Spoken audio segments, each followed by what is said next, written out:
प्यासा मुबारक। कभी सोचा आपने इस पर ये तहरीक का मकसद क्या है?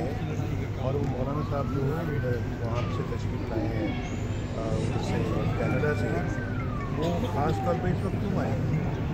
और कुछ इंतज़ार कर लें, 4-5 महीने के बाद आगे इलेक्शन हो जाएंगे तो फैसला आवाम कर देंगे। अभी क्या तहरीक चलाने का मकसद क्या है? मैं कहता कि जब आप मकसद की तरफ अपना जहन दौड़ाएंगे ना तो बहुत सारे सवालों के जवाब आपको मिल जाएंगे। और दूसरी बात अभी आपने बलूचिस्तान की बात की है, बलूचिस्तान में बड़ा एक सीरियस मामला है और इसको बहुत सीरियसली कौम को लेना चाहिए। और मैं आज समझता हूँ कि बहुत घिनौना एक मजाक कौम के साथ हो रहा है। इसमें मैंने परसों मीटिंग बुलाई है, उसमें रोज जनरेशन की होगी इंशाअल्लाह।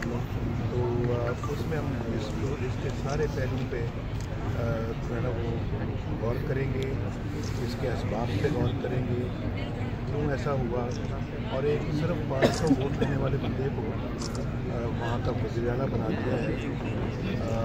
क्या ज़रूरत थी? ये अपना जिस तरह जिसकी खुद ज़मानत जब्त होने जा रही थी उसको अपना वज़ीर आला बना रहे हैं।